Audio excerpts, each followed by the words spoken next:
It's looking like it's showtime.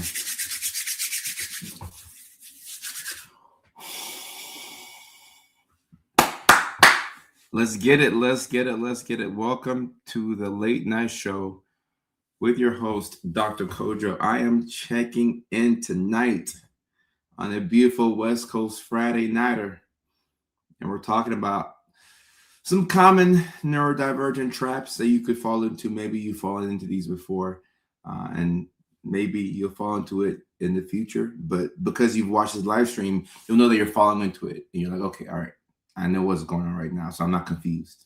So we're gonna talk about 6 key things. It's gonna be a great live stream. Go ahead and use the comment section to let me know where you're checking in from. Morg, how are you? The first one in here on YouTube. Thank you so much for your attention. Go ahead and like the live stream. Use the share button to share to somebody who could also benefit from it. We're streaming live on Facebook, LinkedIn, YouTube, both my YouTube pages, the Late Night with Dr. Kojo page, and also my main Kojo software page, Twitch as well, and also on TikTok.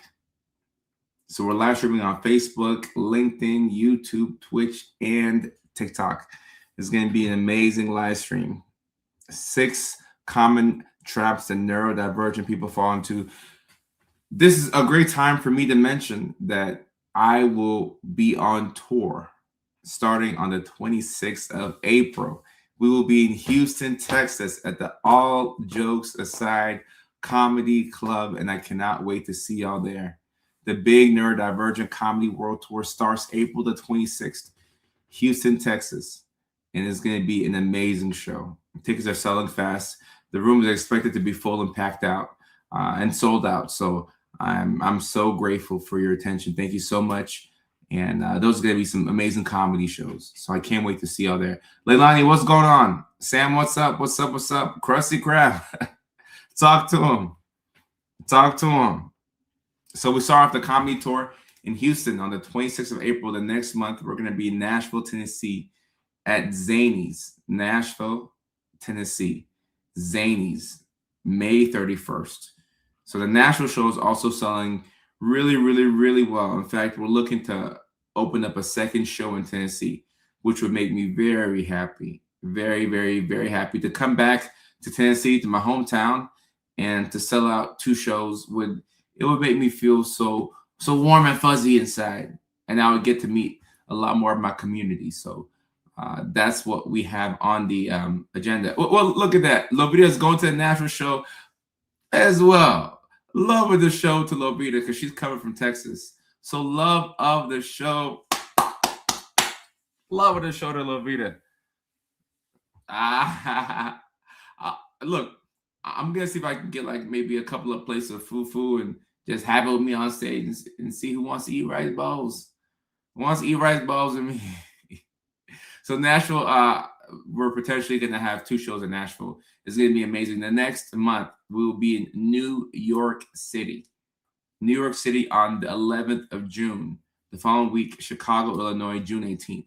So those are the 4 dates that we have right now. We're looking to add more cities. Somebody said Spokane. We're looking to add Seattle. I know Spokane is on the other side of Washington. They're not that close to each other. But eventually, we'd love to come to Spokane as well. We'd love to come to Spokane as well. I know that Seattle is, we're talking about adding Seattle actively, but I've never been to Spokane. So, I'd love to go. Tennessee. I can't wait to see y'all there. Tennessee. Shout out to your partner. If your partner put you on to me, then you're in the right relationship. Signs that you are in a healthy relationship. Your partner showed you my videos. I will see you at the show, Lovita. It's going to be a great time. We'll try and come out to Ohio as well. Yeah, so an African food that we have is called rice balls. It's like rice in a ball, and you eat it with soup. So I'd like to see if maybe some of my family can make some food. Obviously, at the comedy clubs, there's going to be food there, so I'm not going to mess up what they have going on. But maybe if we can get a couple of bowls of jollof rice for a couple of lucky folks, it made me feel good. And Sophie, a great question on TikTok. Do you not think that if everyone got tested majority of people will fit into a neurodivergent group. I don't know about the majority, but a lot of people would. There's a lot of undiagnosed amongst us, okay? And they don't know it. Paisley, thank you for your attention. Oh, this is a great pickup line right here. In fact, this pickup line has never not worked for me. I've used it twice in my life, and it's worked both times. You can't take yourself too seriously. These cheesy pickup lines do work. Okay, looks like we have to work on getting a show in Spokane. Kansas City, there's a lot of cities that we don't have on the list that we would love to come to. So just know that we're looking to come to your city. And I've seen some people talk about the Netherlands and other places around the world. We are looking to come there as well. There are neurodivergents everywhere. So we are looking to come there as well. We're looking to come there as well. So I'm excited. I'm excited for the comedy shows. I'm excited for it. I'm excited. Patrick is saying that he's early, which Patrick is early, but I know Patrick is in the UK. And right now it's 3 a.m. in the United Kingdom. So Patrick,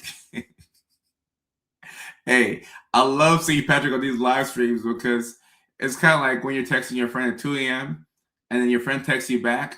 You're like, Ariana, what are you doing here? Why are you awake? Patrick, I appreciate you. So Patrick, thank you so much. Thank you.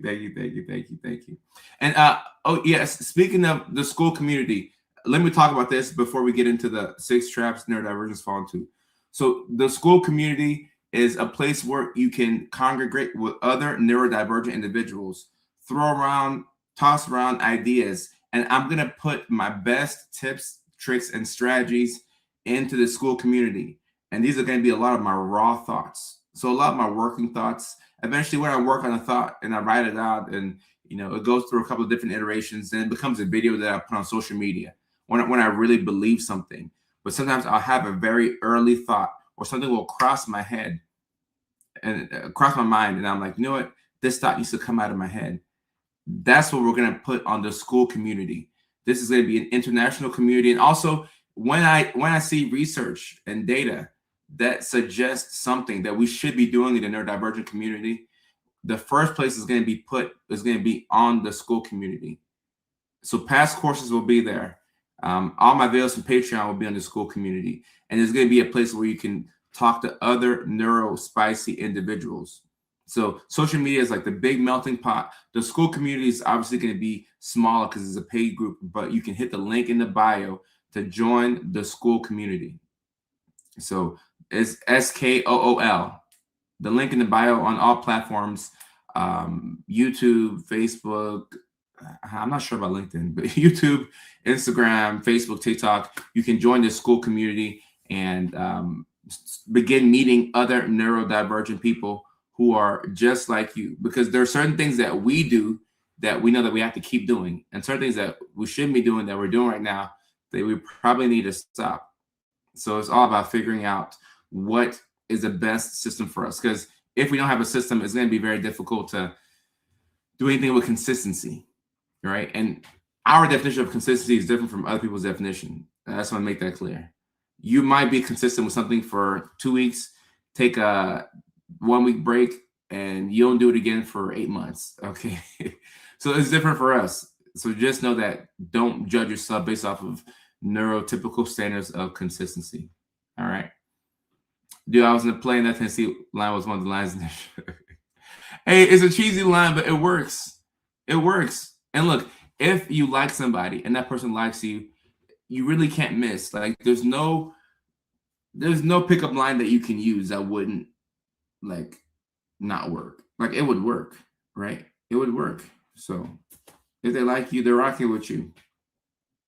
But yeah, I'm excited to get into the school community and figure out how we can use that, because people have been talking about school for a long time, and I didn't know what they were talking about. I'm like, what is school? What's school? What's school? What's school?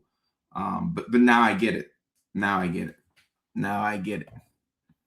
All right, so we're here on a Friday nighter talking about 6 traps that neurodivergent people fall into without realizing it. All right. Number 1, which is part of the reason why we have the water break. All right. This one goes without saying. Not eating and drinking. All right. So if you are neurospicy in here, this is your reminder that it's time to get something to eat.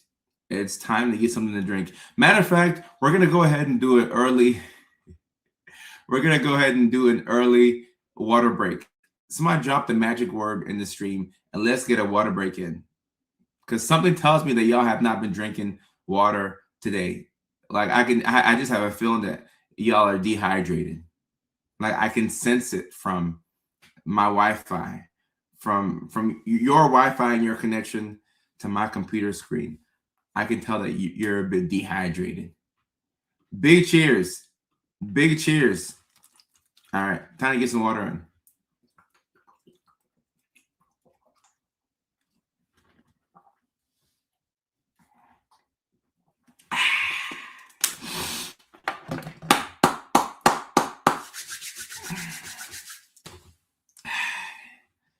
Get some water. Get some water. Get some water. Whether you're hyper focusing at work or whether you just had a long day, a lot of us forget to eat / drink. It's crazy. I was talking to a friend of mine yesterday, and both of us were going through the same thing. He was like, "Kojo, you know what? Like, he sent me a voice memo. He said, Kojo, I'm just reminding you, get some food. Make sure you're eating because like I almost forgot to eat today, and I damn near passed out." I was like, "Me too. I damn near almost passed out too because I forgot to eat." How can you forget to eat? And sometimes with ADHD, I feel that we only have a couple of modes. Like we have, a mode where we're not hungry at all. Then we have another mode where we're starving and like we're hungry and angry at the same time. We're so hangry because we've been ignoring our basic needs, not peeing, not eating, not drinking. And somebody says coffee has water in it. It does, so having coffee beats nothing, but coffee's a diuretic. So when you drink coffee, it's gonna make you pee more, and you don't have anything that's like in your system if you're not drinking water. So the coffee got to go with the water. You can't just drink the coffee. You got to drink some water too. You need some water as well. All right. So not just coffee, but you need some water. Renee just got out of the hospital because of a kidney infection.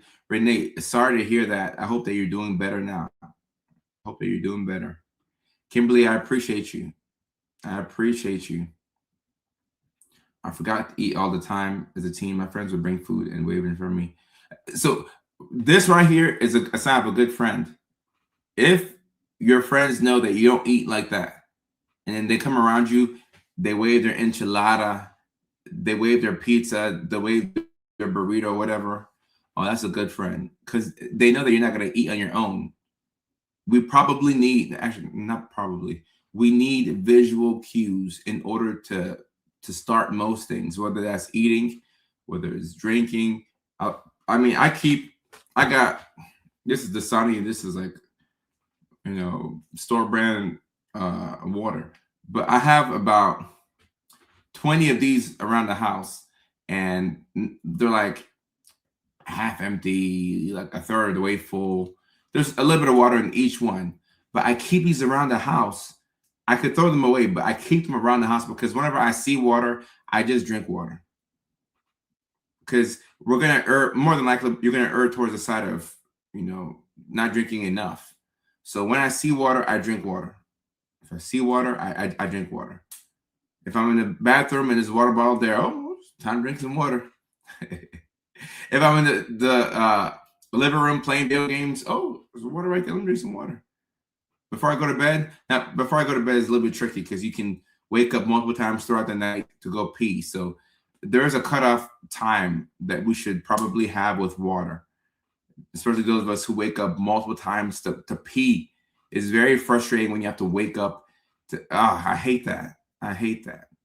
I hate that. But by and large, just keep a water bottle in every room. Like there's 2 in this room. It's probably like 3 in my bedroom. It's like 2 or 3 in the living room. A whole bunch in the kitchen. Just out there to where I can see it. You need a visual cue or else you won't you won't do it. No liquids after 6 p.m. At 7:24 right now. And I agree with that. It's better to not eat. I mean, not drink too late. But for me, because like when you're neurodivergent, some of us are night birds. If you're a night bird, if you're a night bird like me, it's better to get water in at night than to not get water in at all. So maybe this for me is like 8:30 or like 7:30. But we should all be like Adriana and wake up and drink water if we can. If we can. Jim, I'm happy that you're able to relate to the videos. You can stay here for as long as you want. And Tahu was saying, I always forget to eat. Same thing with eating, guys. You have to make sure that you eat food. Like this goes without saying, because y'all are not kids. So I don't have to talk to y'all like kids, but sometimes we have to talk to ourselves like kids. Did you eat today? Did you drink water? Have you had enough protein? And when you ask yourself these questions and it's 3 p.m. and you haven't had any water to drink, then that kind of explains why your mood's a little funky. And like, don't be somebody who has to take ADHD medications as well. If you have to take ADHD meds, which already cut into your appetite and your thirst, then you should be eating a big breakfast. So if you're gonna eat, if you're gonna take your Vyvanses and your Adderalls and your Concerta and Ritalin and all that stuff, you should be eating the biggest breakfast of all time. You really should. Or at the very least, get a protein, get something in. Don't raw dog the morning, and then you take your meds and then you have coffee. Like nah, like you gotta eat or surround yourself around people who force you to eat, or at least have a visual cue for you.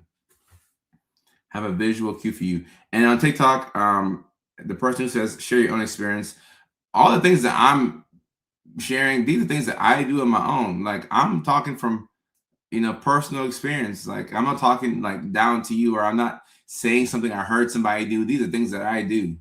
Like that's like I'm a night bird. Like like I'm the one who like I do all these things. Yeah, the meds do dry us out. It sucks. The meds dry us out, and I mean, look, what's the price that you're gonna pay to focus?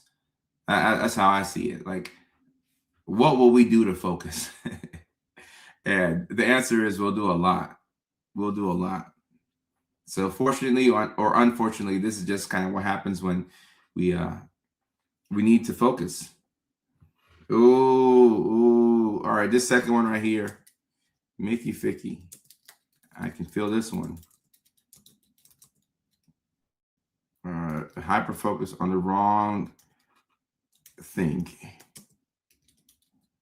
aka untimely hyper fixations. All right, this right here is. Did y'all see that side? That side is a side of somebody who deeply feels this.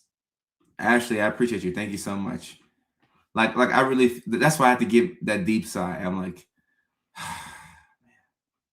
Hyper focusing on the wrong thing and untimely hyperfixation is the worst because you feel powerless to your hyperfixation and you never know when it's going to take over.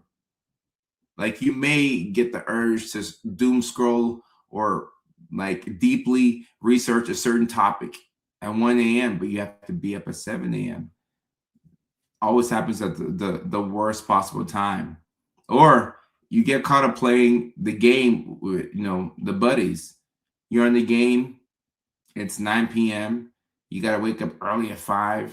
Now it's 10 p.m. Now it's 11 p.m. Now it's midnight. And it's hard for you to get off the game. Now, it's hard for us to transition from the car to the house after work. It's hard for you to go from the bedroom to the shower after a workout. It's hard to go from the bed in the morning to out of the bed. So transitions take us a long time in general.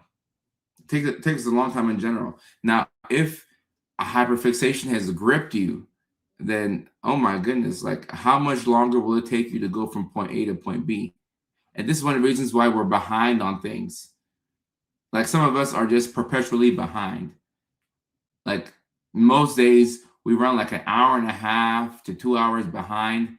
And like we'll show up to things that we have to be on time for. But in a sense, your clock is 70 minutes behind everybody else's. These are things that take up our time. It takes up our time and it also takes away our mental bandwidth. Like, have y'all ever come home from a long day and you sat down and you look at the time, it'll say 7:29 p.m. Okay, cool. And then you zone out for a second and you look back at your phone, then it says 9:14 p.m. You haven't even moved. You just sat down. Nothing happened. But it went from 7:29 to 9:14. Then you zone out again. Now it's 11:44 p.m. Like, where in the world is the time going? It just zooms by. And sometimes this is why we don't have the motivation to make plans, because we'll make plans, we'll make a schedule, but what's the point of making a schedule that you won't follow? And now we should still, do our best to make somewhat of a schedule, but what's the point of making a schedule that you won't follow? It's very disheartening. And like that's why I'm saying, for the person who said talk about what you do, this is what I do. Like this is what I'm like, this is what I do. Just a minute can become 2 hours just like that. So don't let you be in the middle of a hyperfixation. If you're able to break away from a deep and intense hyperfixation, give yourself some credit. Or look, if you're able to hyperfixate on something for only 90 minutes instead of 4 hours, that's a win right there. Because sometimes it's just gonna happen. It's just gonna happen. We're gonna be on YouTube watching Civil War history, 1800s history documentaries. You'll click the wrong video and it'll be so enticing. The video will just like captivate you. And before you know it, you're on this deep dive and you're looking at the clock and you know that you need to be in bed. You know that you need to be in bed, but you're like, I'll figure it out. I'll figure it out. And then you're like, all right, okay, tomorrow is gonna suck. Tomorrow is gonna suck. The whole time you're still up, you're not going to bed. You're still doom scrolling. You're still researching this one intense thing. And the worst thing about it is that the things that you'll be hyperfixating on, it has nothing to do with anything that you're working on. You're an engineer and you're researching, the history of baby formula. It's completely irrelevant to whatever you're working on, whoever you are. Like, it's not gonna move the needle with whatever you have to do tomorrow. But it's just so captivating. And you've been so understimulated that you just can't stop this thing. Like it's difficult. And this is where it helps to have help. Okay. One of the biggest reasons why,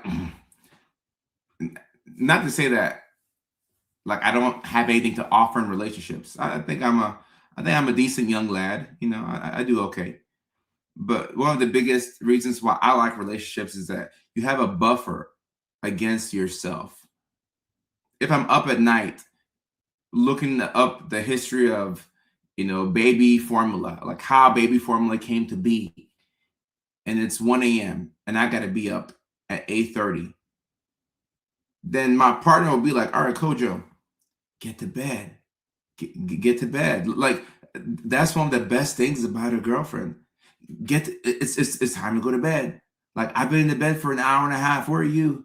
I hope you're not on the game. I hope you're not on YouTube. Get off of YouTube. Give me your phone. Get off of YouTube. That's one of the best things about a partner. They keep you in check. Now, for those of us who spend too much time by ourselves, you can fall into a trap by being by yourself for too long.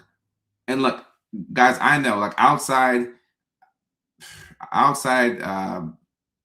costs money, it drains you. I get that. But I force myself to go outside because I can't be by myself for too long, or else I'll be going into the most random deep dives.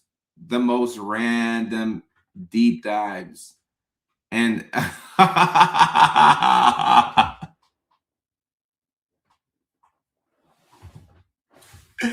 my goodness. So if your girlfriend likes history documentaries too, all right, y'all might be screwed. Hey, instead of her telling you to get off of YouTube, she sends you another video recommendation like, hey, have you seen this video? I saw another baby formula video that was very captivating. So um could be screwed. But somebody has to be the bad guy, bad person, and like put an end to it. Somebody has to be the bad person and put an end to it. Somebody has got to do it. Keita says, my husband does that. He has Simon ADHD as well, but he says my butt. Keita's husband. Love the show. Whoever you are, my guy. There we go. He definitely has a better handle on it than I do. He's my biggest help, my kids as well. We're all neurospicy. A neurospicy family that is self-aware stays together. I love this right here. I love this. I love this. Look, it's going to take help from everybody. Everybody helps out each other. Because if your girlfriend likes history documentaries too, okay, well, one day you're the bad guy. The next day she's a bad guy. Hey, all right, okay. I'll let you scroll on your phone for a little bit. I'll let you scroll. I didn't say anything. But now it's 12:42 a.m. You have to be at the gym at 7 a.m. You got to be at the office at 8 a.m. Now you're only going to get 5.5 hours of sleep, and you're not going to be your best. We're going to get into an argument tomorrow because you're sleep deprived. So it's time to go to bed. Give me your phone. Give me your phone. That's love. Somebody who just takes your phone away. Not like in a like give me your phone. I'm going through your phone, but like in a hey, give me your phone right here. I'm gonna put the phone in another room. Okay. I'm gonna put the phone in another room. We're gonna get a big alarm clock, and we're gonna let the alarm clock just do what it needs to do. And then in the morning, you can go pick up the phone. You have to have rules for yourself, and especially when it comes to the phone and when it comes to YouTube. Okay. And now these rules that you could use to help you transition away from tasks. Do I always follow them? No. But am I telling you what you should do? Yes. And should I do it? Yes. But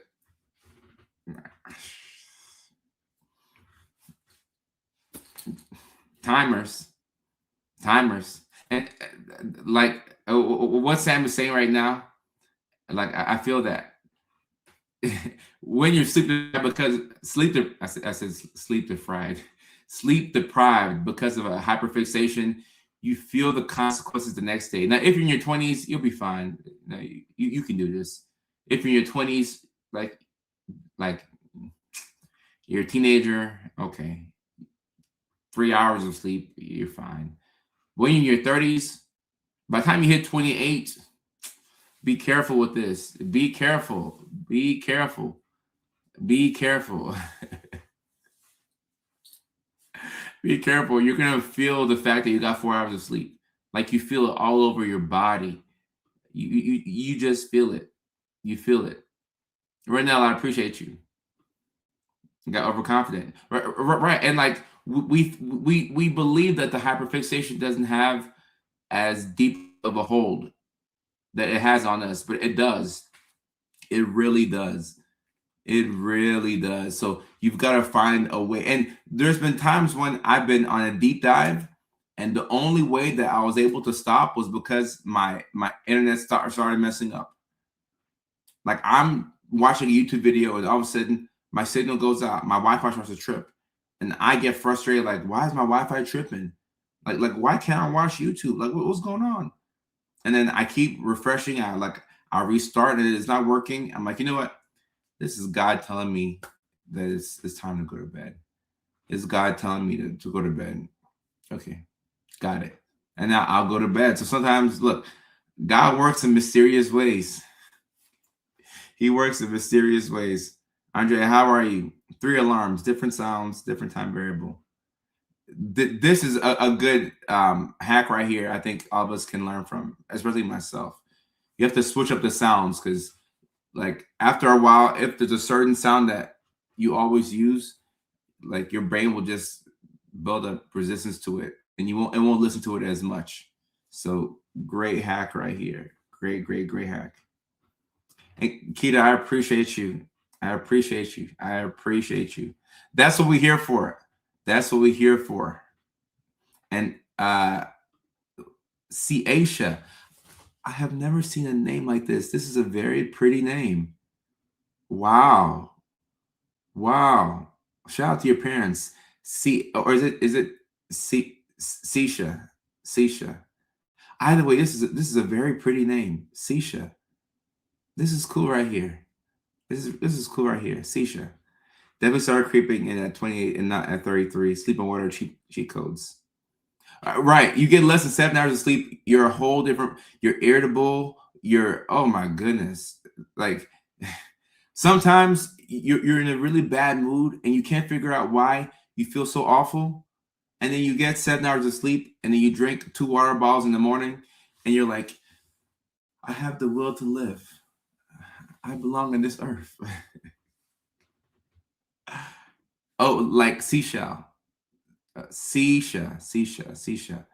Yeah, I've never heard that name before. Really beautiful name. Wow. I like things that are different. I don't know if you can tell. I like things that are different. And I like odd alarm times, like 8:27, like Lavia saying. It can't be like 7:30. That's too generic. Something that's like very like 7:14 a.m., 8:11 a.m. alarm. Like that's kind of like, that's what I like. And Unsung Brand says that's why I like you. Yeah, I didn't like my name for a long time. I didn't like Kojo, but I grew up and then there wasn't a lot of Kojos around. I'm like, all right, I can do this. I can do this. I can do it. And somebody says, how do ADHDers break bad habits? That's a question that's coming from TikTok. You got to replace it with something else. You have to replace it with something else. It's very difficult to just drop one addiction and just walk away from it like you never had it. Like you never see somebody who has been struggling to give up cigarettes just wake up one day, no Nicorette, no nicotine patch, no Wellbutrin. Just wake up one day and go like, cigarettes are behind me. It doesn't work like that. You normally need something else to replace the thing that you had. So what I like to do is I like to do harm reduction. And yo, so big facts. Whatever Medusa's saying here, replace whatever it is, it will be intense. Yeah. And you have to ask yourself, whatever the bad habit it is that you have, how much is it affecting you? So let's say you have a habit of doing like substance use, right? And the substance is because of it, you're isolating, you're having a hard time keeping a job, your relationships are all suffering. If that's what's happening because of the substance use, you have to figure out what else do you enjoy as much as THC or alcohol? What do you like just as much that won't hurt you that bad? All right. So if it's substances, then okay, maybe we can pickleball. Now you can play pickleball too much to the point where you can be behind your responsibilities. But if we're looking at it from a harm reduction perspective, I would rather play pickleball too much than to be too drunk, too much of the time. So it's about figuring out whatever that addiction is, like the least, especially if you have ADHD, the least harmful addiction is the way to go. The least harmful addiction. So for a lot of people, that could be like video games. Like for me, I would rather use video games to start a 8-month situationship with somebody because I was bored or lonely or because because those situationships, man, how much emotional energy can that cost you? How much money can that cost you? How much time can that cost you? So you have to figure out whatever you struggle with, what can you replace that thing with that won't hurt you as much? So reduction, harm reduction. Seisha, same thing. Like you don't control addictions. There's a reason why they're called addictions. You don't control them. You just shift to something else that doesn't have as large of a consequence. All right. So, like, let's say your hyperfixation is people. You tend to get fixated on people, and then you find yourself in these 6-month entanglements, and then it's fun for a little bit, and it doesn't work, and you move on to the next person, but it's messing up your mental health. Okay, you can shift to video games. All right, but sometimes video games can video games can be so addictive to the point where you could isolate, lose your job. Like video games could also be pretty damn bad too. So in that case, you find something else. And I like what Leilani is saying. You have to look at what's triggering the addiction. Like what emotion comes before the desire to do what you want to do. So if it's like smoking, what emotion comes before? Oh, we feel sad every time. Oh, okay. Got it. Alcohol. Oh, whenever I go through a big rejection, I don't get a job that I want, or somebody breaks up with me, or I break up with somebody, or something that I really wanted to work out doesn't work out. Oh, then I go drink.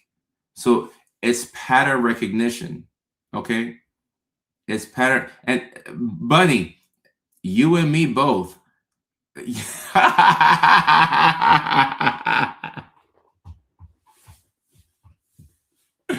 Oh, you and me both. Ain't nothing like a good 6-month entanglement to just give you a vacation from. Because I don't take like vacations. Like I love work. Like I love work. I love making videos. I love doing this. I love comedy. I love seeing patients. Like like the things that I do. Like I don't dislike. Maybe maybe emails, having to go through emails and like phone calls, that's hard for me. So like I dislike that part. But by and large, I like what I do. So I don't need a vacation. But like a nice 6-month entanglement, there's nothing like a random entanglement to put the color back into your life. But like obviously we know that it comes at a cost. It comes at a cost. So you have to figure out the things that you're doing to make you feel a certain type of way. Normally it's because you're feeling a certain type of way. And it's funny, I was talking to my brother about this, and I said that, and look, I'm not a hyper independent person where I'm like, I can do it all by myself. I don't want relationships. No, like I love me a good one or two or 3 in my life. But whenever my mental health is at its best, I'm never sitting there like, damn, like I could use a situation. But whenever I'm at a low, doom scrolling, a lot of brain rot, not leaving the house, isolating, that's when I'm like, man, a good woman in my life would be a good idea. It'd be a good idea. It'd be a good idea to have somebody to hold me down. Have somebody to hold me down. No, same thing with hypersexuality as well. Like, you can struggle with this within a relationship. You can struggle with it when you're single, and within a relationship, obviously you have somebody, so there's ways to manage it. But it's just figuring out your patterns. Like nobody knows you as well as you know you. So you know your patterns. You know what you are doing that probably isn't the best for you, and what you should be doing that you're not doing that would make your mental health better. So it's so important to know yourself. Like Drake says, know yourself. Make you ficky, and that make you ficky get you in trouble sometimes. Make you ficky.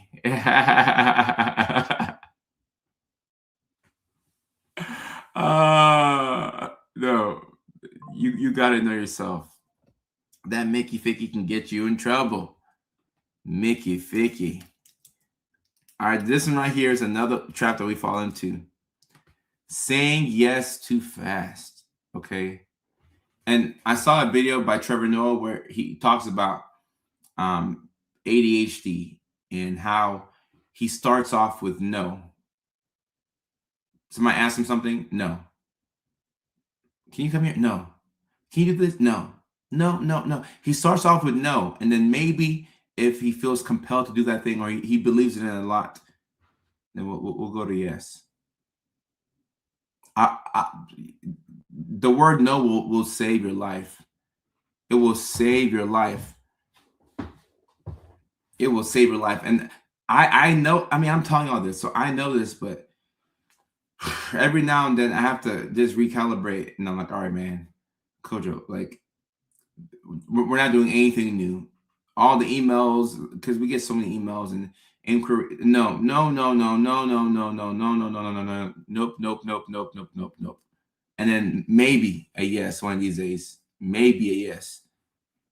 But when you say yes too fast, you're going to find yourself burnt out and overcommitted.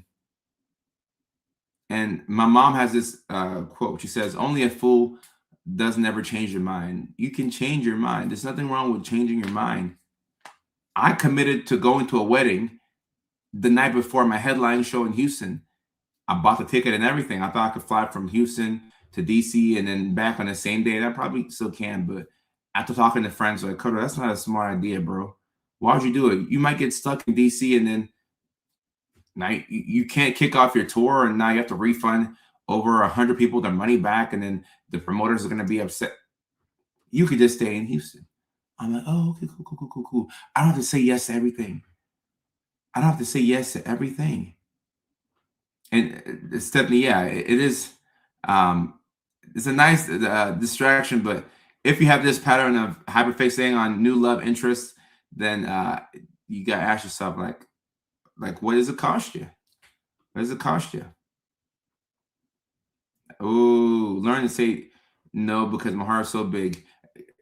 Guys, you can have a big heart, but there's nothing that feels worse than having a heart that is exasperated, a heart that is just apathetic. You're like, oh man, my goodness. And I think as of late, I need to do a better job of saying no. In general, I've become much better at saying no because I just don't have the time. But I need to go back to my no. No, no, no, no, no, no, no, no, no, no, no, no, no, no, no, no, no, no, no, no. Because we don't even have the capacity for ourselves. Like adulting is difficult. And some of us have kids, some of us have spouses and responsibilities and jobs and patience. So how do you have the how do you have the bandwidth to take on all this extra that you're saying that you're going to do? No, you don't have the time. You don't have the energy. So say no. Just say no. Jasmine, I appreciate you. Thank you so much. And I like what Eden is saying here. It is easier to go from no to yes and vice versa. Because if you say yes, then you say no afterwards. Now you've disappointed the person. And sometimes you will do the thing that you don't have the time for because you don't want to let the person down. Because you say, oh, I already said yes. So like, I'll just do this time I'll do it. And the next time next time I'll say no, but this time I'm going to see it through because I already committed to it. You don't have to commit to it. You can change your mind. It's okay to change your mind.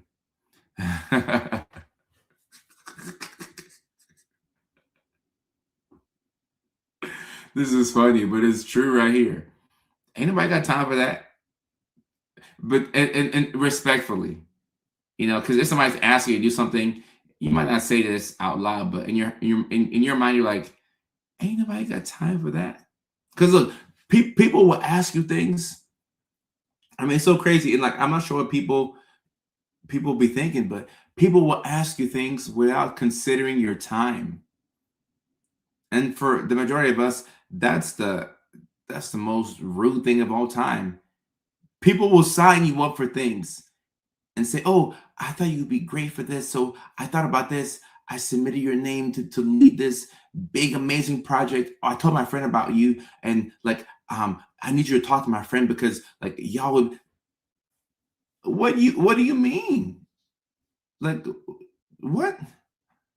Like, what do you mean? How are you gonna sign me up for something I didn't even know? Like, have you ever been to like a function or a party, and then you meet your friend, and they're like, "Hey, this is so. I told them about you.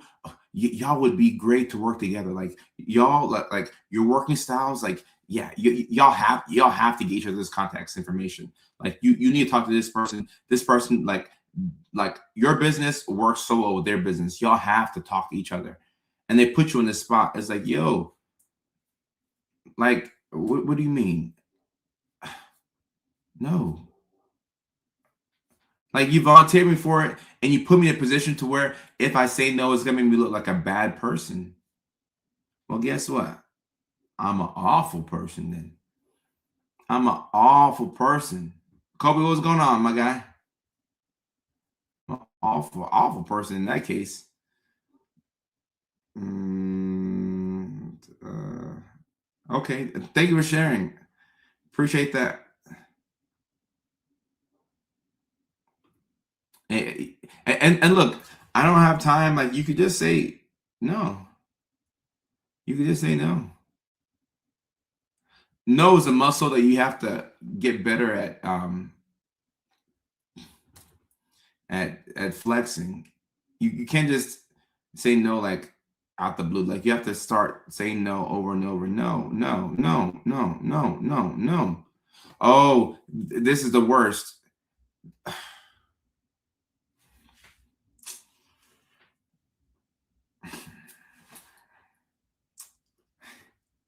People just giving your number to my goodness.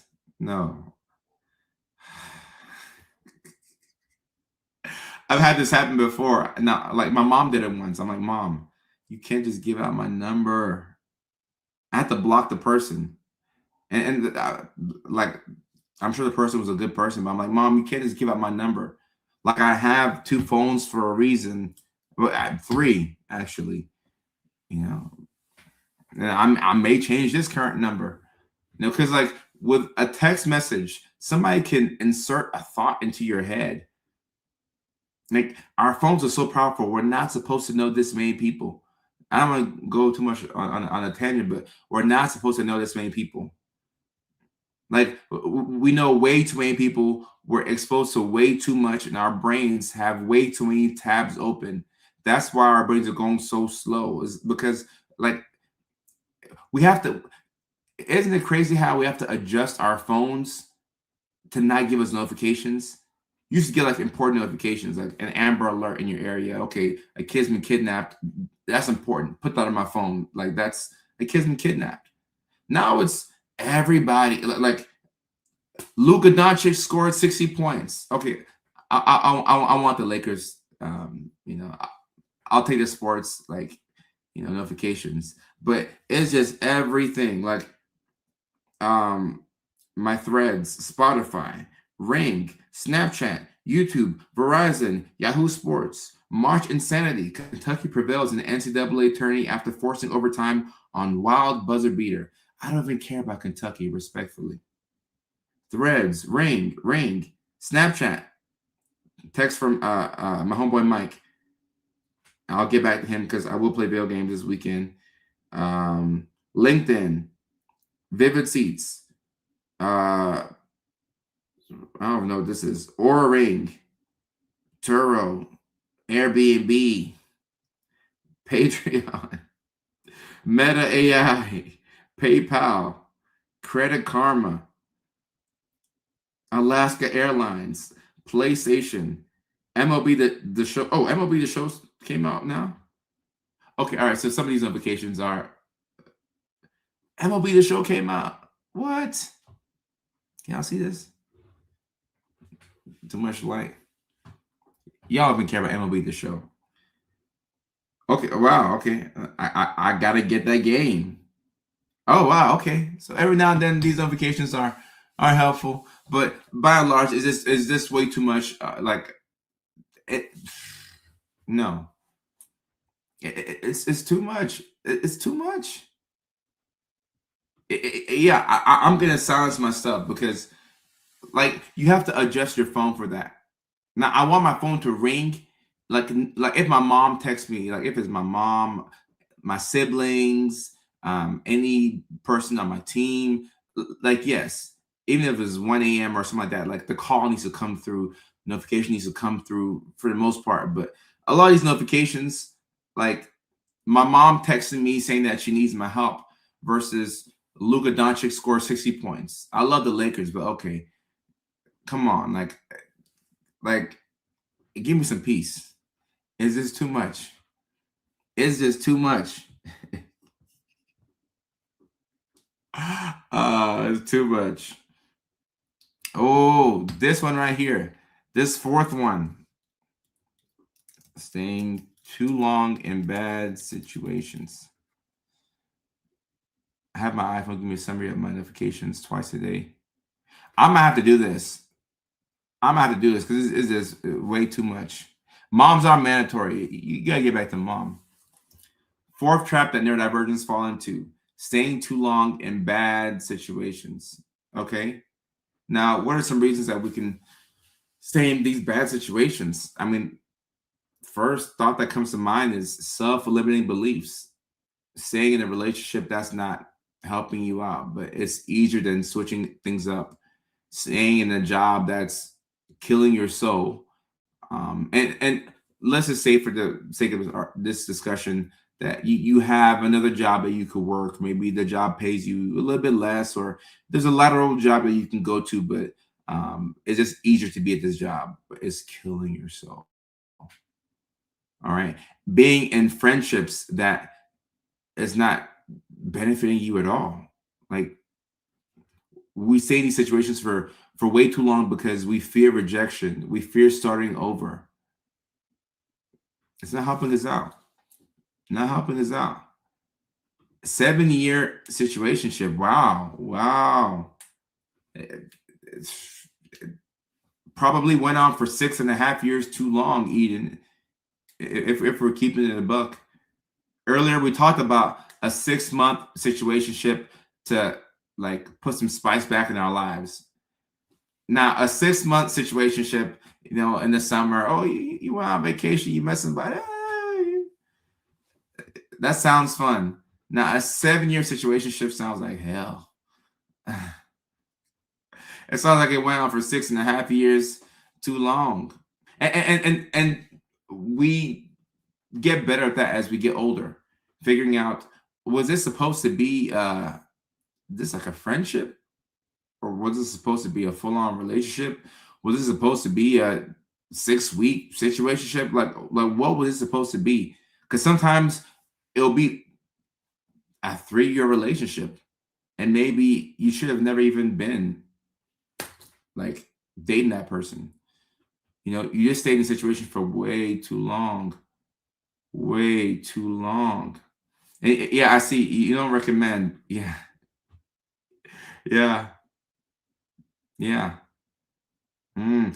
I stayed in bad situations because of the belief that I deserved it. Ooh, ooh. I was afraid and convinced happiness didn't exist for me. Mickey Ficky. The things that we tell ourselves, we gotta be careful. The inner dialogue that we have, the things that we tell ourselves. Mm-mm-mm. And rejection is painful. It's painful, but if you can connect the dots from emotion to behavior to your situation, it will actually change your life. Oh, I stayed in this situationship because I didn't feel good about myself. So I was feeling bad. So I stayed in this situation. So if I feel better, I won't be in similar situations. Or if I feel bad and I can figure out something else to do instead of doing what I did in the past, and I can make things better for me in the future. That's how you connect the dots. That's how you connect the dots. Together for 25 years, high school sweetheart. The last 10 years, we were just roommates. I finally had the courage to walk away. Lisa, thank you for sharing. And it's sometimes you grow apart from people. You just grow apart from people. And one of the worst situations to be in is to be stuck in a relationship that's clearly going nowhere. but nobody has the courage to say anything. It's like a slow and painful death. Like the writing is on the wall that this thing has been over since 2018, but none of us have the courage to say anything. So, this familiar hell beats potential, unfamiliar heaven, because it's familiar and it's predictable. So it's tough. It's tough. Tough, tough, tough. So sorry. Mm-mm-mm. I was afraid that I couldn't raise my neurodivergent kids without him. After we left, it was so much easier. And look, sometimes you don't know how strong you actually are until you put yourself in that tough situation where you're having to raise the kids in your. I'm not advocating for raising kids in your. Like, I'm not saying you should make things harder for yourself, but sometimes when you're put behind the eight ball and you take the path that has the difficult consequence, like the difficult feelings in the short term, that is normally the path that feels best in the long run. Like, you either deal with the pain now and you deal with the peace later on, or you can give yourself the illusion of peace now and deal with pain for a long time. So the choice is yours. The choice is yours. The choice is yours. And I know. Like, I have to think that way to myself as well. And I normally take the path that has the short-term pain with the long-term peace. And that's difficult. That's really hard. Ring. Put that off. That's really difficult. That's really, I mean, it's hard than most people would assume it to be, knowing that the relationship is not going anywhere. But it was like, all right, okay, well, I'll keep her around. Like, she's cool or whatever. Like, I guess she's pretty. Like, oh yeah, whatever. We'll just keep it. Like, I don't want to have to go back and find another person.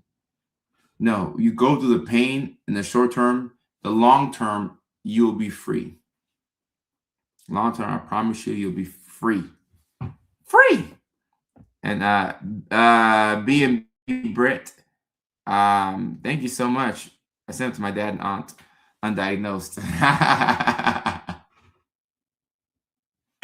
I appreciate you, Brit. Yeah. Placeholders. No, placeholders. And Andrew, I'm reading your comment up above. Sorry to hear that was your situation. And right, once again, this is why, like, men and women are different, and it's important to know yourself. Let's say you're a man who is living with undiagnosed neurodivergence. Now, there's so many folks out here who are undiagnosed with no clue. But let's just talk about the men for a second. If you're an undiagnosed neurospicy fella, there's a good chance that you might lean more on your, with your emotions. Of course, the majority of us think with our guy down there. But if you throw in emotions feeling so intense, if you throw in rejection sensitivity, if you throw in executive dysfunction, okay, yeah. We can find ourselves in situations that aren't the best for us. And if you have no awareness of what is happening in your life, it can be very difficult for you. I find that for most people, it's difficult to just observe your life. Like, we should be looking at our lives quarterly. Like, every 3 or 4 months, just sit back and ask yourself, okay, what am I doing that I'm pleased with? What is happening right now that I don't like? Who am I around right now that I shouldn't spend that much time with them? Who am I not around right now that I would like to spend more time with them? To just sit back and observe your life. I find that 90% of people cannot do this. It's very difficult. When you sit back and observe your life, it's actually painful. You realize some things about yourself that you maybe didn't want to know. It's a very painful thing. It's a very, very painful thing. And if you're one of the people here in the comment section, Trip Arnold, I appreciate you. Thank you so much.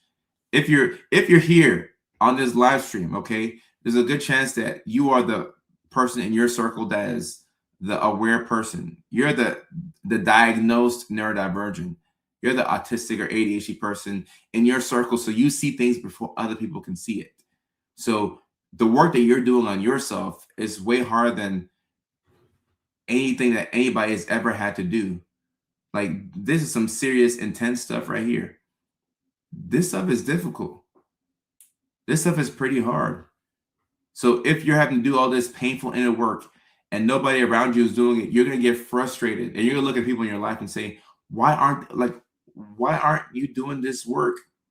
But you have to give them grace, because when people observe their lives, sometimes it's too painful. And a lot of times we'll create a different reality for ourselves when life is just so damn painful. When our got you, Leilani. Got it. And Cinda, this right here, I am struggling with this right now, and I have struggled with this for a long time. Seeing other people struggle. I know they're undiagnosed because I'm Dr. Kojo, and I see what they do to stay distracted. They don't want to sit with themselves. My goodness. It's my goodness. I get told I'm a social butterfly and find small talk. Right. Sometimes we don't understand ourselves, Emily. I mean, it's your first time on the live stream. Awesome sauce 2624. Thank you for being here. I appreciate you. Thank you for being here. And I ran out of water, but I'll give me a little bit of a sip. But yeah, some people, it's just too painful for them to analyze their lives. So and yeah, you anytime, Emily, give yourself some credit. Like, if you're doing the work, give yourself some credit. Give yourself some credit. Now, things are exhausting, and you don't have to be so in your head. It is helpful to remind yourself to have fun. Like, let's have fun. Like, let's not always be in our head. Like, it's time for us to, like, be present. Like, we deserve to enjoy life as well. But those of us who are more self-aware and we analyze our actions and we see how it impacts ourselves and other people, we're doing something that other people just aren't able to do. They can do it, but once they start to do it and they realize how painful it is, they will do something else. They'll no longer observe their life because it's just too painful. It's too painful to realize what's going on. It's easy to just numb yourself and go get high, go get drunk, and or find anything to distract you. A distracted brain cannot focus on what needs to be done. So sometimes it's just easy to show love to people because we're all fighting battles that can be hard for us to put into words. And those of us who are like observing our lives, it's taken everything that we have. It's taken everything out of you. Like, it's tough. It's tough. All right, number 5, fifth trap the neurodivergents fall into. Denny, thank you for your attention. Appreciate you. And the Houston show is April 26th. And at the meet and greet, it's a meet and greet. So you meet, you greet, take photos. I do my best to talk to as many people that I can at the meet and greet. No matter how long the line is in Houston, I'm going to talk to every person. Sam, we got the same problem, right? Like in the bad girls. All or nothing thinking. Pink Jeep on TikTok, I appreciate you. All or nothing thinking. Black or white thinking. Sometimes it's difficult for us to realize that things are nuanced. Okay? Now, it doesn't have to be like, something doesn't have to be like the worst thing in the world or the best thing in the world. Things can be nuanced. All right? And sometimes you can have a bad 2 hours out of 24 hours, and it's not even a bad day. But because you feel these emotions so intensely, you think that you're having an awful week. No, it's just a rough 2 hours. Just a rough 2 hours. That's all. We're gonna push past through this, and it'll get better. But right now it's rough. Okay, this is cool. It's cool. All or nothing thinking. This is not the best way to do things, but we do this a lot. And like Chad is saying, it can be helpful to look for the gray. Look for the gray. Look for the gray. There's going to be times when you're stuck in a bad situation or something that appears to be bad. But if you observe it, you can realize that there's a couple of things that you learn from that bad situation that is helping you out. Okay. Or even the way that we process failure. If you're not failing, you're not doing it right. If you succeed at everything that you do, you're not pushing yourself. You're playing it safe. You should be failing at something in some capacity. All right. Instructions unclear. All my clothes are gray. So things are nuanced. Things are nuanced. Not splitting like with borderline personality disorder, where like one person is great and then one person's awful, or like this is the bad guy, this is the good guy, and then they can flip at any time. But more so thinking without nuance. When I say black and white, thinking without nuance. Situations will change based off of what's going on, who are people in it. Looking at things with the full context is the best way to look at something, because you can't just say, this is how it always is, or every time this happens is always bad. No, maybe the last time that this thing happened, it was bad for you, but now that it's happening again, it's good for you because you know how to navigate this situation. So it's just a matter of pattern recognition and figuring out what to do when you find yourself in this position again. So it's just important to have some nuance. But sometimes, even when we know that things are nuanced, we don't want to see it that way because we just don't want to. We just don't want to. And Winter Blizzard, thank you for your comment. I appreciate you. Yeah, variables are always changing. Number six trap that neurodivergents fall into: dopamine chasing. And these are not in any particular order, but this one could be number one right here. It could be number one. So you have to know, like, we all have dopamine that we have our favorite ways to like consume dopamine, and we know that we should know what our dopamine traps are.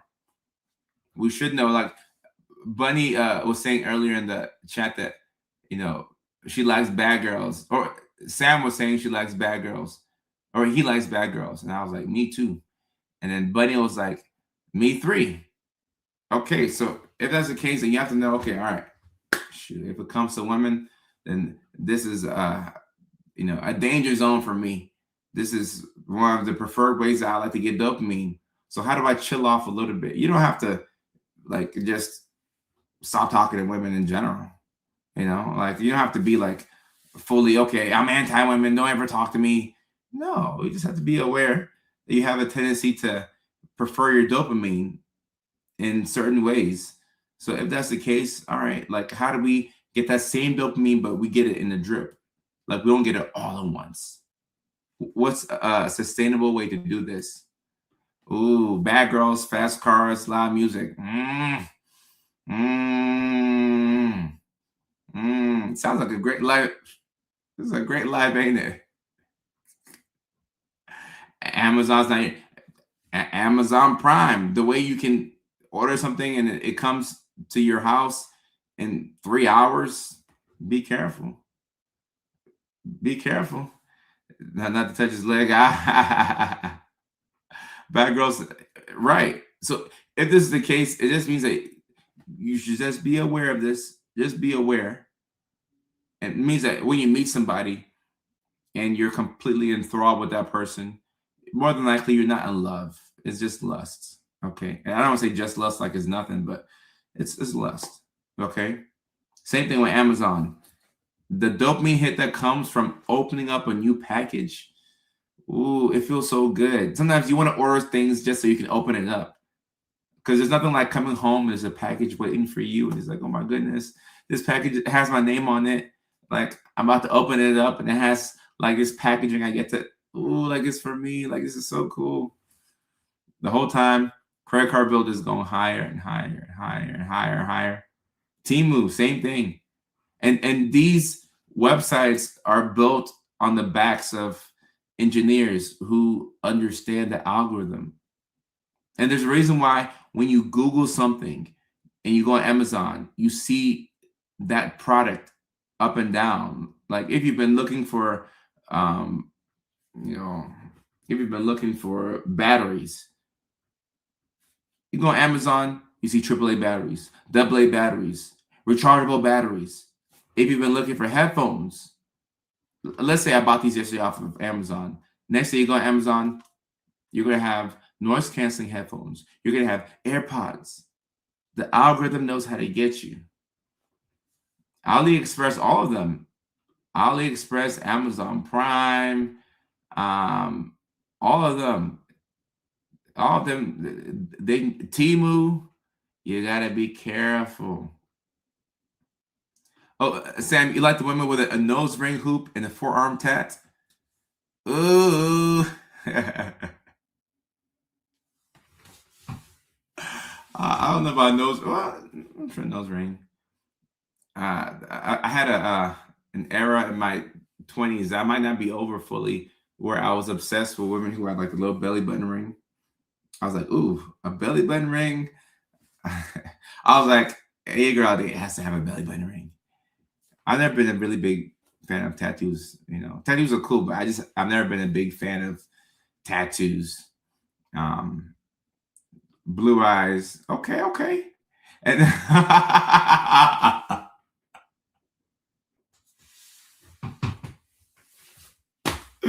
this is funny right here. I like a man with a job. This is funny. This is funny. Uh, you should do stand up, Andrea. This is funny. This is funny. Um, you got similar taste. Oh, you like women with the belly button ring? I think the biggest dopamine high is trying to keep my partner on his toes. Well, see, this is healthy right here. Keeping him on his toes, keeping him quick and sharp and nimble. Both y'all can keep each other on your toes. That's healthy. YouTube is a job, mom. I'm weak. Uh, I watched Andrea at open mic. Okay, Andrea, the people are showing you love. They're showing you love. You gotta find your way to an open mic. See Zoe walking around. I gotta go take her out to potty. You gotta do stand up, Andrea. Dopamine chasing. Dopamine chasing. It's a trap that we all fall into. And if you're finding yourself more consumed with looking for dopamine, like quick, like hits of dopamine, scrolling on social media, like looking at like date people, like Amazon, anything where you can get like a whole bunch of dopamine all at once, it's a good time for you to ask yourself, how regulated am I? How much sleep am I getting? How much exercise am I getting? Am I drinking water? Like I might actually like I might be dehydrated. You know, the whole time the person you're texting thinks that you're horny. No, I'm just dehydrated. Once I get some water, it's over for you. Once I get some water, like I'm going to bed. I just need to drink some water and call it a night. That's all.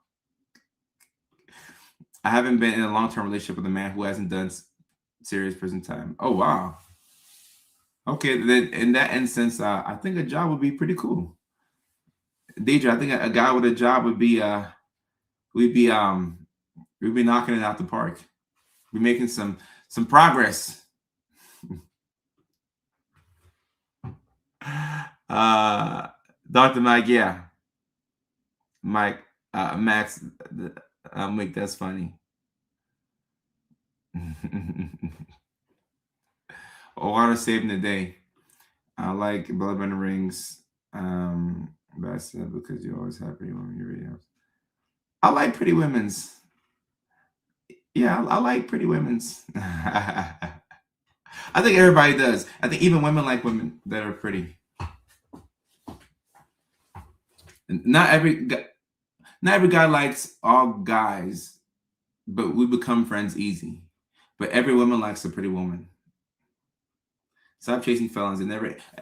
All right. Now there's some felons that turn their life around. All right. Some felons turn their life around. So I don't want to be the all police and say all felons are bad. There's a couple that will turn it around, you know. Or a funny one. Oh, you're right. Now some people are haters. Yeah, there's just some haters out there. It'd be like that. June says, I'm non-binary, and I too like pretty women. Yeah, I think that's one thing I've noticed. Like everybody likes pretty women. Like every even babies. Like, have you ever seen a baby like go up to like a pretty woman and just be like, try to touch their face? Everybody likes pretty women. Max, I appreciate you. He didn't steal your heart, but maybe your car.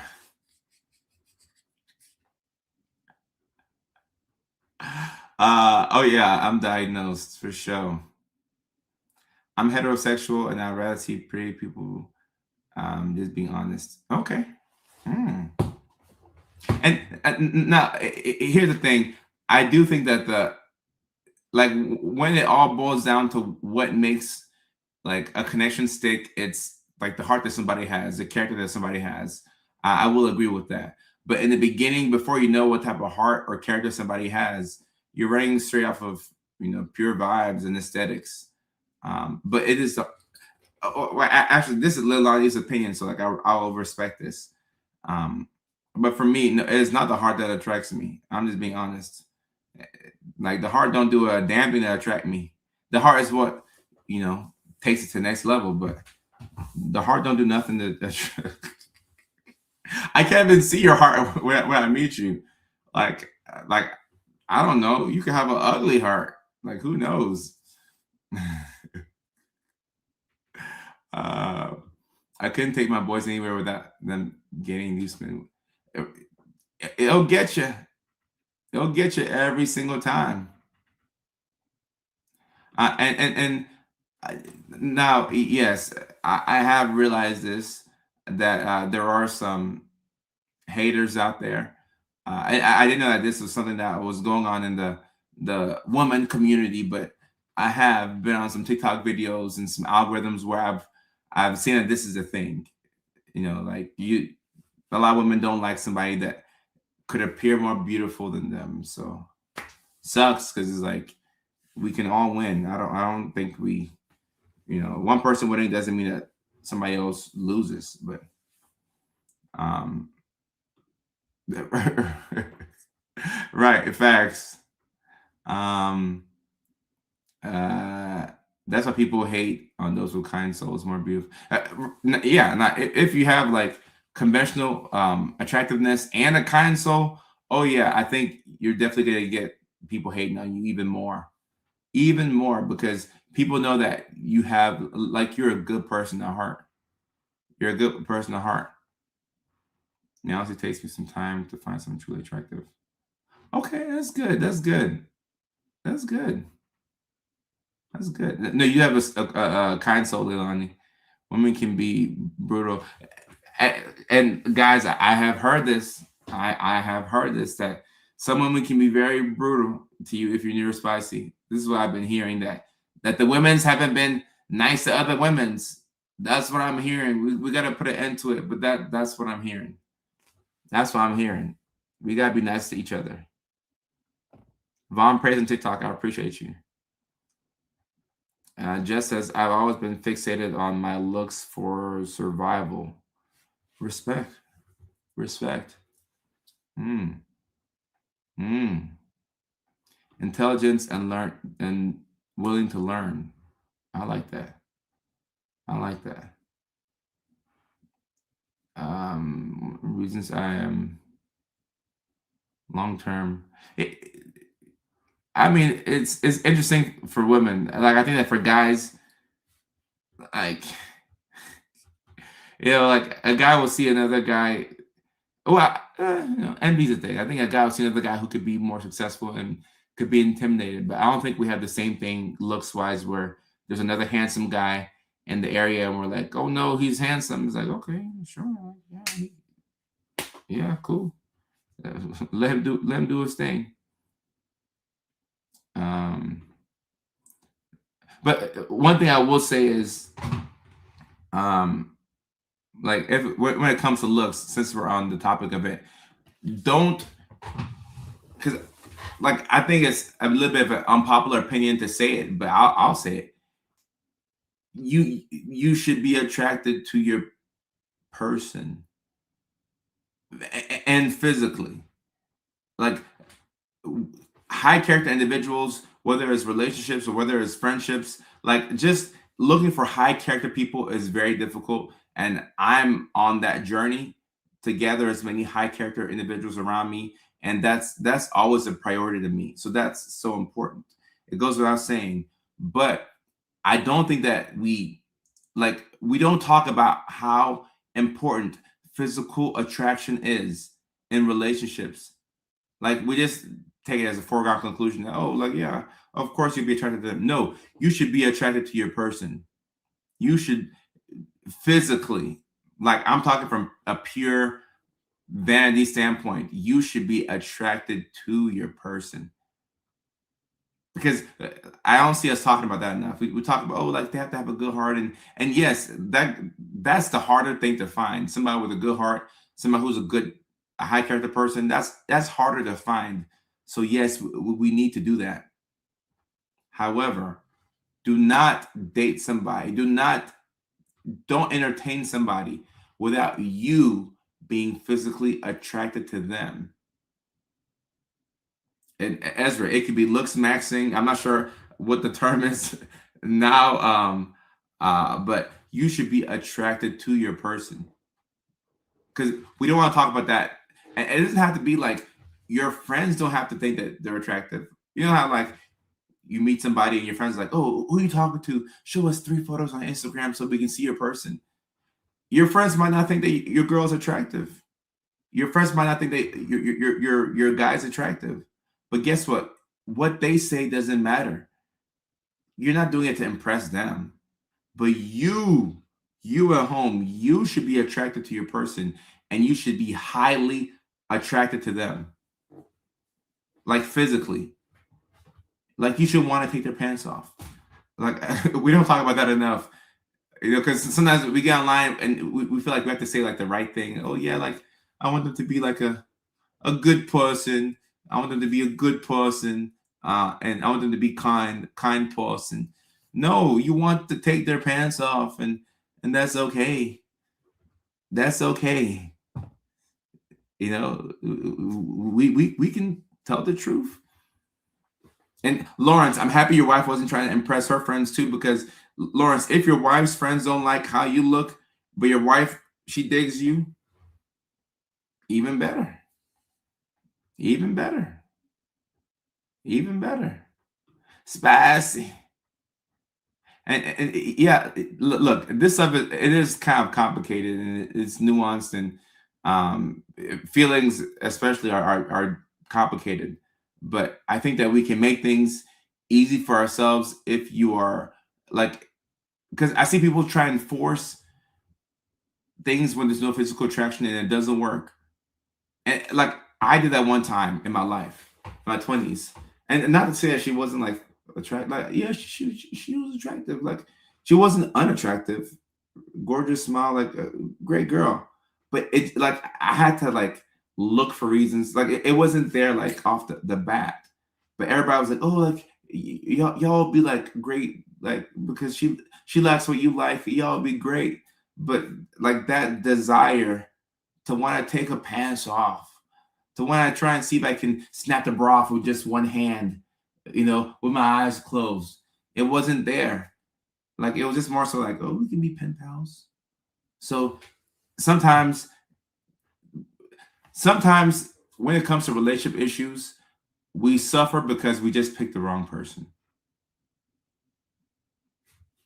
Plain and simple. We just picked the wrong person. For us.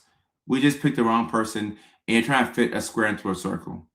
A lot of relationships should have never even started in the first place. You just picked the wrong person. You just picked the wrong person. That's all. The wrong person for you. Like, yeah. The one hand snap. When you see your person, you should want to, you should be thinking about shucking. Like, this is my person. Like, I want to shuck my person. You feel me? The Mickey Ficky. Yeah.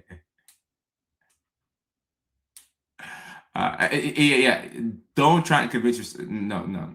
Don't try and convince yourself to date them. And Lauren from Alaska, how are you doing? Is it normal to stay away from dating? I don't know about normal, but a lot of us who have had trauma or just haven't had a lot of luck, or you question how worth it is. Yeah, you'd want to stay away from dating. Or when you think about the cost, because like for myself, when I think about the cost, how much it would cost or how much like it would take for me, like that gives me some apprehension. It's like, oh yeah, go date this girl today, but like the follow up and like will I run out of energy? I think about things like that. Question is asked of me: debating if looks or character is more important.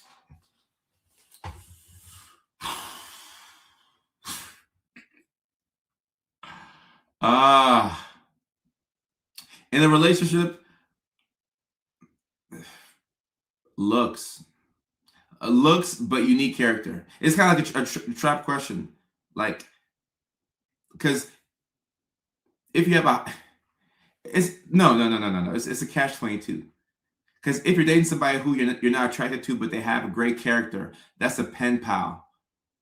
That's not like you look at them and there's no desire to want to shuck. I need to have a desire to shuck. All right. So no looks, all character doesn't work. All looks, no character makes for a great shucking partner, but it doesn't make for a good life partner.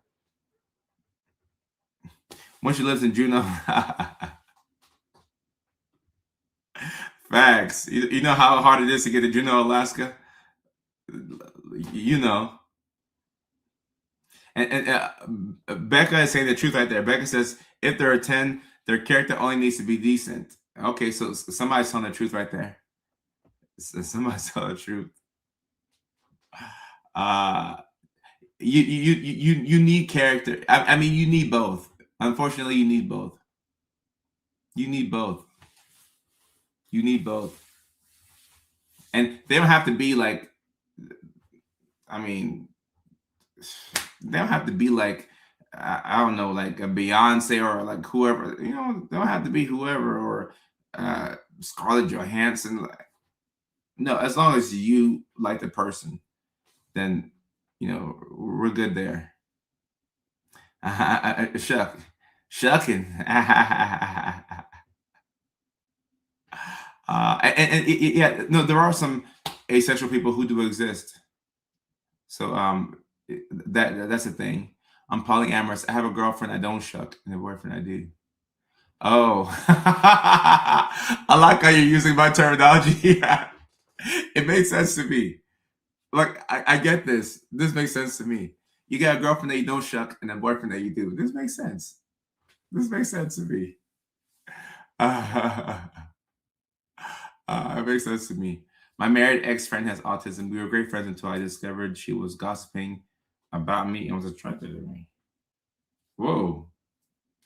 Oh, okay. Wow. Wow. Well, I mean, if you hate your husband and neglect intimacy, that's not exactly a recipe um for success. But my goodness. Mm. You know how hard it is to find a pretty girl with character who rides a mountain bike? Um, Sam, I would say yes. Pretty damn hard. Uh, the mountain bike and the pretty part is not the difficult part, but the all three together, yeah, I think that's a little difficult. And Nikki says on TikTok, I feel like it's hard to date when you think everyone is honest and literal because you are. No, that's a key neurodivergent dating struggle. Just communication wise, the average couple out there has major challenges when it comes to conflict resolution and communication. So if you're neurodivergent and you talk a different language, then you got to find ways to connect with people who know what you're saying and vice versa. I need to be listening. That's funny. And this right here is a great comment, Cinda. Nice name, by the way, because I keep wanting to say Cindy, but Cinda. Like for and this is good for me to say, especially because of the topic here. Neurodivergent people, you cannot afford to not have a supportive partner. So hotties do help. I agree. Like you should want to shuck your partner. Like make no mistake about it. But if you're neurospicy, you need somebody who is there to help you. You need somebody to help you. Like I just gave y'all 6 traps that neurodivergents fall into: not eating, not drinking, hyper focusing on the wrong thing, saying yes too fast, saying it too long in bad situations, all or nothing thinking, dopamine chasing. So these are 6 traps, and that's just 6. There's a lot more traps that you can fall into. Having somebody who can help you is so important. It's so important. Obviously, like if they look good, it helps. But on your worst day, how that person looks, it doesn't do anything for you. So like once again, this is why this conversation needs nuance, because the looks get you in the door, but when you're having a day where you can't get out of bed and you're depressed and you just don't feel like it and you're at your lowest moments, who will have a grace for you? And if they're hot, it helps, but a kind person goes a long way. No unsupportive shocking. Yes. No unsupportive shocking. I agree. And yes, the tour dates are all online, and the link is in the bio. Houston is April the 26th. Then we're in Nashville, May 31st. New York City, June 11th. Chicago, Illinois, June 18th. And Jess is saying dating is hard because of my pattern recognition. Once something is different, I'm jumping to conclusions. Uh, yeah, yeah. You can't unsee things that you recognize. So I understand that. California. Actually, speaking of California, I'll be doing stand up before the Clippers game at Intuit Dome. That's April 8th. And then I do have a show in California, April 10th at the Fourth Wall Comedy Club. So, I mean, I don't think about my California dates because those are my home clubs. But yes, 2 comedy shows in California, April 8th before the Clippers game, and then April 10th at the Fourth Wall Comedy Club in Hollywood. I feel like neurodivergents struggle with sharing a bedroom. We need a king and queen quarters. What do you think? Yes, I agree. If you're neurodivergent, you need a lot of space. Yes, I need a lot of space. UK eventually. I would love to come out to UK. Jess will be at the show in Nashville. Jessica, cannot wait to see you at the show in Nashville. I cannot wait. I'm not like Nashville's gonna be so good. We're looking to add a second show as well, but Nashville is gonna be so good. I cannot wait for it. And Jesse, look, you might find your person at the show. Look, if there's gonna be over 100 neurospicy people at these comedy shows, You can find your person. Somebody who doesn't like to leave the house like you, but they came out for comedy. You can find your person. And the two in April, early April, are in Southern California. April 8th at the Clippers game, before the Clippers game, and April 10th at the Hollywood, at Fourth Wall Comedy Club in Hollywood. Um, uh, Sam says, I'm good looking job, not looking for man. Sam, tell these girls to holler at you. Tell these girls to holler at you. Keita, I would love to see if the show in Houston. And yes, I think I've talked about this before, but and candidates, I just came back from Vancouver like a week or two ago. But I'd like to add some more. And I'm looking to come back to Alaska. I am looking to come back to Alaska at some point. Have you found your person? Nah, I'm single. I'm also on the streets myself.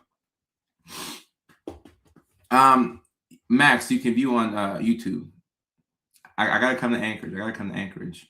But speaking about masking in a relationship, guys, you mask. Now, I'm not saying you should mask, all right, but we do mask because it helps us get jobs and keep jobs. It helps you make friends. Like in the beginning, you mask so you can connect with people, all right?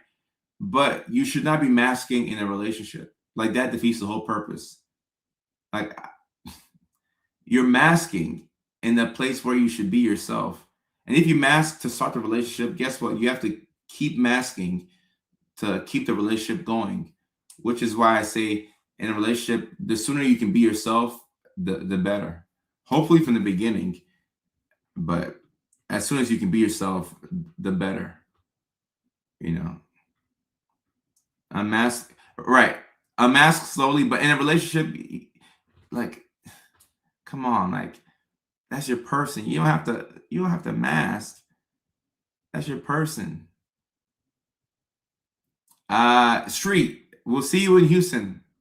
We'll see you in Houston. And my perfect marriage would be me and my spouse living next door to each other. Something like this, or like a house where I have upstairs and she has downstairs. We just need our own space. Sometimes it's not the fact that you can't get along with your person. It's just that y'all are in too close of quarters. Like you need your space. They need their space. I think that could really help keep a lot of relationships going. Rebecca, yeah, no masking with your person. That's your person. No masking with your person. Ottawa. I haven't come to Ottawa yet. I've never been to Ottawa. I'd love to. I'd love to come there eventually. I'd love to come there eventually. See.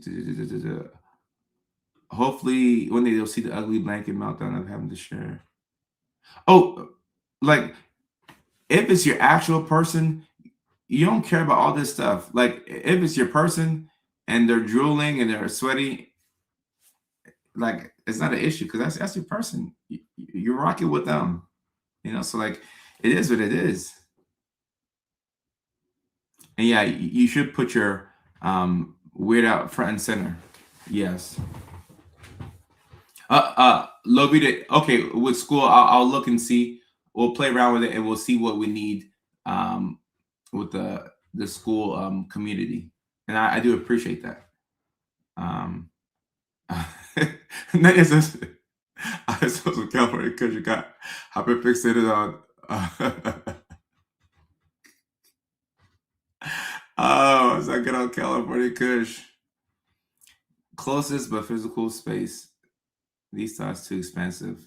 And see, these are the things that, and a lot of neurodivergent relationships, people do things like this. Like you have your closeness, and you'll be close to your person, but like you'll also be able to do your thing as well. And a lot of people are undiagnosed and they don't know that they're neurodivergent, but their relationships take on the same type of patterns where they always do best when they have space. Like you have your own space. Not like you're trying to like hide away from your people, but like you need space to be you, and you also need space to like be with your person. It is you just need space. And no, these are good first aid questions. Like especially after 30 years old, you don't want to waste your time. They sound like job interviews. You want kids? Where you want to live? What do you do? You want a bunk bed? We wouldn't sleep in the pretzel, right? Because like when you're rocking with somebody, you're rocking with them. Bunk bed. Now, Patrick, I don't know if I would want a bunk bed with my lady. Like we can sleep on the same bed, but um, I don't know. Maybe a room with a bunk bed would be fun. I don't know.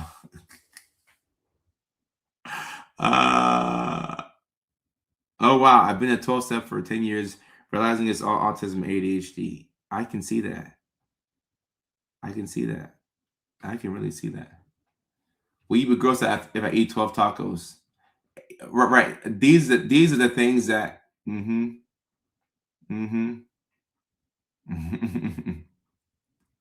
I've had to explain work self versus self at home. Yeah, like if you're explaining yourself too much, it's just not worth it. It's just not worth it. Mm.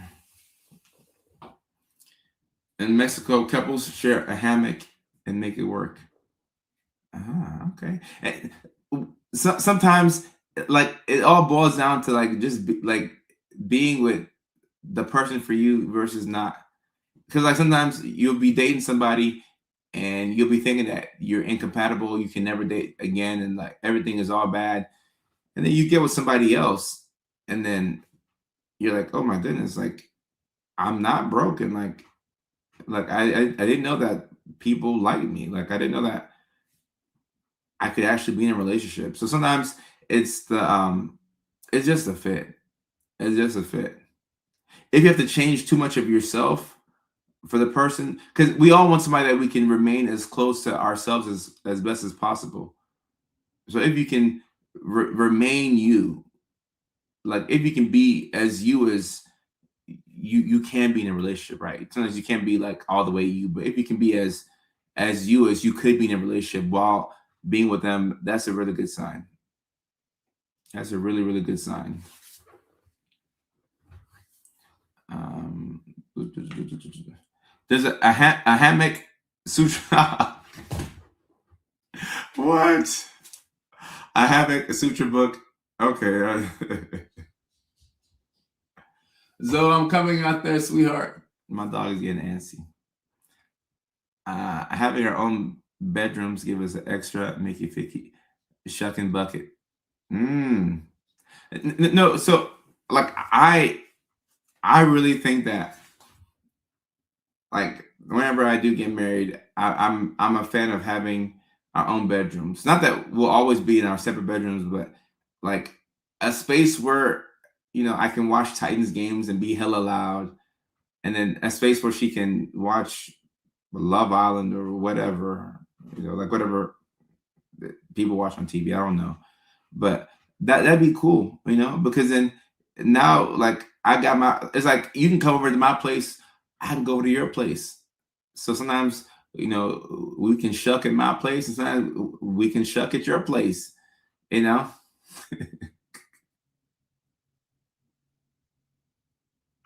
uh oh man, shucking. Lose week at the shucking. Oh boy. But yes, it's been a really, yeah, that's the definition of role play. And Max is saying our own bedroom is a secret to making it last. It might be. And I'm sure there's some people who have that setup and it's probably working. Right, Andre, exactly. You can say, when I come over to my place tonight? Yeah, yeah. Y'all are seeing what I'm saying. Yep. Own bedrooms. Yep. And in my bedroom, I might have a bunk bed. I don't know. Like I can have a bunk bed. Like it's gonna be like a whole like play place. It's gonna be fun. I'm like, you want to come over and you want to shuck at my place? And tomorrow we can go shuck at your place. The shuck and truck and oh my goodness, this community is the best. This community is the best. All right, okay. I gotta go hit the gym today because I skipped it this morning. It's leg day, and I don't want to do legs, but I gotta do the hard things. So gotta go hit this workout. Once again, great live stream. Good week of live streams in general. Next week is our next week is a travel week. Next week is a travel week. All right, so next week we'll do live streams on Monday and Tuesday because next week I gotta be in like 4 different states. So it's a lot of traveling, but yes, next week we'll do the live stream on Monday and Tuesday. Great week of live streaming. I hope that everybody finds some time to relax this weekend. Like, yeah, like we'll get some stuff done and do what we gotta do, but find some time to enjoy and like just relax. Olivia, sorry. But we gotta find some way to relax and enjoy ourselves this weekend. Whether we can take a nothing day or whether we're playing video games, whether you go out, to the club and find somebody to shuck with, whatever the case may be, we need to find some time to take a break and take a pause, catch our breath, and do our thing this weekend. That's what the plan should be. All right. So, and rest is a good hyperfixation. Like get some rest, get some rest, get some rest, get some rest, get some rest, get some rest. That's what I've been focusing on, getting rest. And I can't wait to get 9 hours of sleep tonight and then 9 hours again on Saturday night and then 9 hours again on Sunday night. That's what I'm thinking about.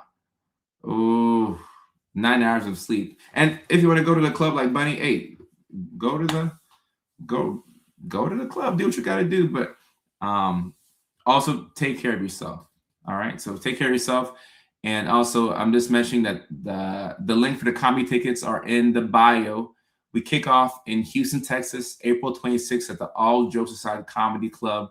I'll be in Houston early. I'll get there on a Thursday. I'll go to the Astros game. I'll go to State 48. I'll go through my whole routine that I do whenever I'm in Houston.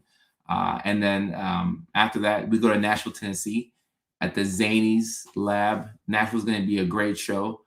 I get to, sleep at my cousin's house because I grew up in Nashville. So it's a homecoming for me. The tickets are selling great, both cities. In fact, we're looking to add a second show in Nashville, Tennessee.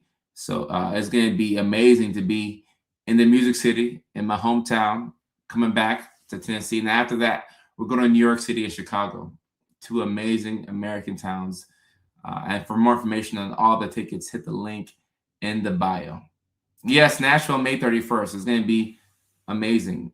I love Nashville. I can't wait. I'll be in Nashville a few times this year because I'll definitely be back for football season and watch my Titans. I'm very excited about the team that we have this year and what we're going to do in the draft. So Nashville is going to be a vibe. So, yep. All right, y'all. This has been a great live stream. Awesome live stream. Thank you so much for your attention. And I will see you all Monday, 6 o'clock, 6-ish West Coast time, which is 9-ish on the East Coast, which is 8-ish Nashville, which is 7-ish Arizona time, which is 6-ish Los Angeles time, which is 5-ish Alaska time, which is 4-ish Hawaii time, which is 2 a.m.-ish London, England time. All right. Until next live stream, y'all, take care. Peace. I love y'all.